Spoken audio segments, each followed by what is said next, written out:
If you see an error message on the screen that says error 08, no coffee beans, this generally means one of three things. It could be that your hopper is empty. Again, this is quite obvious. Other causes can be issues with your ground straw.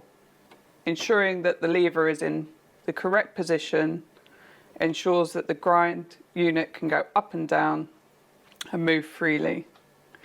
The other issue is when the orange lever doesn't make good contact with the back of the machine. This again can throw up a no bean error. So our advice would be to move the lever in and out and push back so it gets good contact, or remove the brew unit again and replace. If the error message persists, then we advise that you turn the machine off and turn the machine back on again in order to get rid of the error message.